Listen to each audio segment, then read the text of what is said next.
Olá, irmãos! Saúdo cada um de vocês com a graça e a paz de nosso Senhor Jesus Cristo, amém?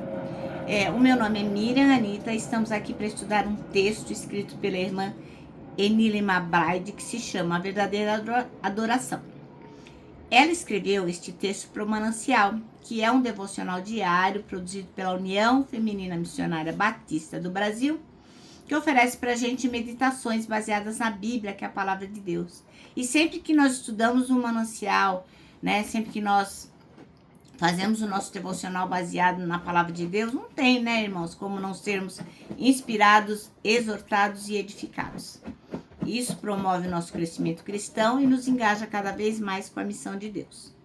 Como eu sempre gosto de deixar bem claro, vocês sabem, não fui eu quem escreveu o texto, foi a irmã Enilema Braide. Por quê? Porque eu só leio e conto para os irmãos aquilo que eu entendi. Então, antes de iniciarmos o nosso devocional, eu vou pedir aos irmãos que compartilhem esse vídeo para que nós possamos crescer em número, né, de pessoas que assistem esse canal e que, portanto, ouvem a palavra de Deus, e para que mais pessoas possam compartilhar com outras pessoas, de forma que a palavra de Deus vai cada vez mais edificando a vida de outras pessoas. Então, vamos ser aí missionários urbanos. Agora, vou pedir aos irmãos que se juntem a mim numa oração, tá bom? Senhor Jesus, nós pedimos em Teu nome que Tu nos abençoes, que Tu nos mostre a importância de sermos verdadeiros adoradores, como o Senhor propõe para nós. Ó Senhor, perdoa os nossos pecados, que estejamos realmente disponíveis para Te adorar como o Senhor merece ser adorado. É em Teu nome, Jesus, que oramos. Amém. Bom, irmãos, então nós vamos ler João capítulo 4, de 21 a 24. Eu vou só fazer um preâmbulo para aqueles que não têm tanta intimidade com a palavra de Deus. E o capítulo 4, ele vem falando sobre uma mulher que se chama, uma mulher de Samaria, uma mulher samaritana, que vai encontrar com Jesus Cristo. Não diz o nome dela, mas é a mulher samaritana, é assim que a gente conhece. Então, o que acontece? Naquela época, os samaritanos e os judeus não se davam nada bem. E aí Jesus, ele estava com os discípulos e eles resolveram deixar a Judéia e ir para Galiléia. E para isso, eles teriam que atravessar por Samaria. E chegaram ali numa cidade chamada Sicar. Jesus se pôs à beira de um poço e os discípulos foram comprar comida, enfim, foram para a cidade. E aí apareceu uma mulher que foi tirar água do poço e Jesus puxou papo com ela, né? E ele já tinha intenção de evangelizá-la, né? De falar do seu amor. E Jesus, então, vai conversando com a mulher, vai dizendo quem ele era, né? Que ele era a água da vida. Enfim, e vai revelando coisas sobre a vida da mulher, de forma que ela vê que ele é realmente um profeta. E aí, Jesus, em determinado momento, fala para ela chamar o marido dela, e ela sabe que ela não tem, ela tem um companheiro, mas não é marido, e Jesus revela, e ela fica pasma. E aí ela faz uma pergunta para Jesus: olha, Jesus, eu tô vendo que você é profeta, revelou coisas da minha vida, então me esclarece aí uma dúvida, né? Olha, os samaritanos dizem que a gente tem que adorar aqui. Os judeus dizem que tem que ser lá em Jerusalém, onde a gente tem que adorar. E como ela devia ter sede de Deus, ela queria saber onde era o lugar certo para adorar.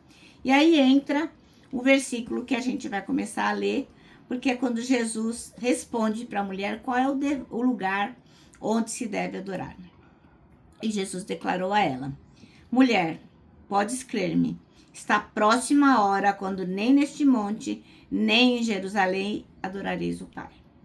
Vós adorais o que não conheceis, nós adoramos o que conhecemos, porque a salvação vem dos judeus. Mas a hora está chegando, e de fato já chegou, em que os verdadeiros adoradores adorarão o Pai em espírito e em verdade, pois são esses que o Pai procura para ser seus adoradores. Deus é espírito, e é necessário que os seus adoradores o adorem em espírito e em verdade. Então, como vocês podem ver aqui, irmãos, Jesus não está falando de religião, né? Ele está falando de adoração e conexão direta com Deus. Ele está falando de ser realmente, ter um coração disponível para Deus. Bom, a irmã Emília Braide escolheu o versículo 23 para ser o versículo-chave, que diz assim: mas vem a hora, e já chegou, em que os verdadeiros adoradores adorarão ao Pai em espírito e em verdade, porque são esses que o Pai procura para seus adoradores.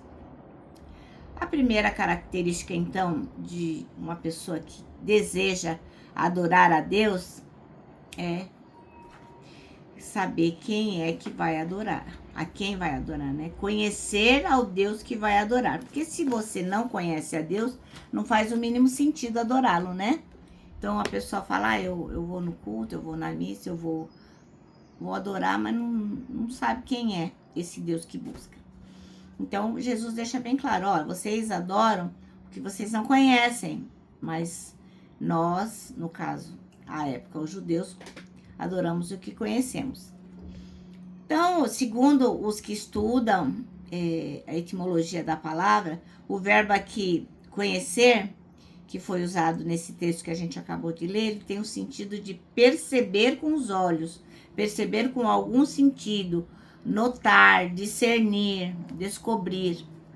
Então, dá a entender o quê? Que quando você percebe desse jeito, você se identifica de verdade, né, com aquele que você está percebendo, né, que é o verdadeiro Deus, o Deus entre os deuses, aquele que realmente se legitima no coração dos homens. E ora, quando a gente conhece, a gente começa a andar, porque é impossível não conhecer Deus e não ser atraído por seu amor. E à medida que a gente começa a andar com o Senhor, aí a gente vai conhecendo cada vez mais e mais e mais. Olha, hoje é importante, e no Antigo Testamento também era um atributo muito importante, esse andar com Deus, né?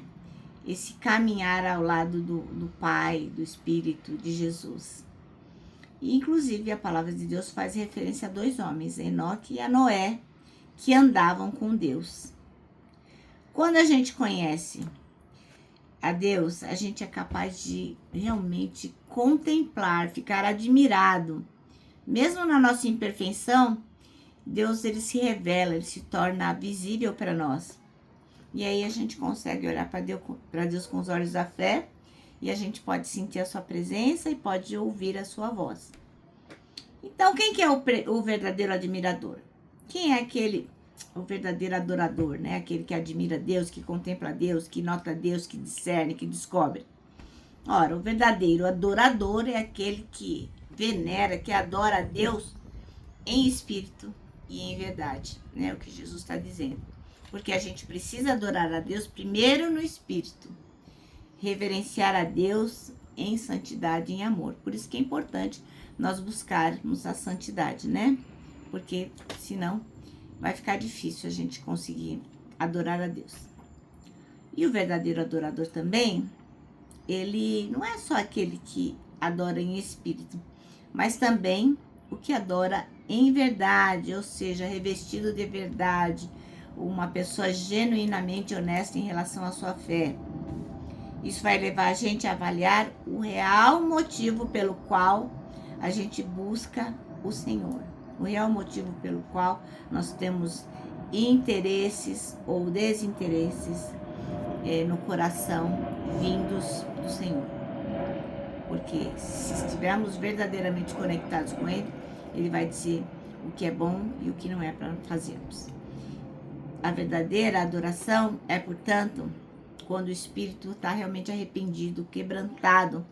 Quando a gente chega diante de Deus e diz, olha quem eu sou, mas o Senhor me ama, eu creio que o Senhor me perdoa e eu quero adorá-lo. Então, em todos os momentos, em todas as situações da nossa vida, nós temos que nos chegar perante a Ele.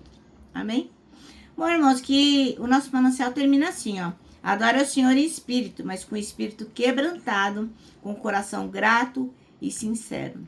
Que essa realmente seja a nossa verdadeira adoração. Amém? Bom, agora eu vou terminar aqui deixando meu abraço diário de urso. Lembrando que, para nós que já entendemos qual é a verdadeira adoração, que devemos adorar a Deus em espírito e em verdade, para nós, o abraço da Super Mega, certo? Quero que vocês também se lembrem do versículo deste ano, que é 1 Tessalonicenses 5,9, que diz: porque Deus não nos destinou para ira, mas para recebermos a salvação por meio de nosso Senhor Jesus Cristo. E agora sim, agora eu me despeço com a frase do ano, que é a seguinte, ó: não tema, sabe por quê? Independente de qual seja o desafio que você estiver enfrentando, tenha coragem, meu irmão, sabe por quê? Deus já está lá.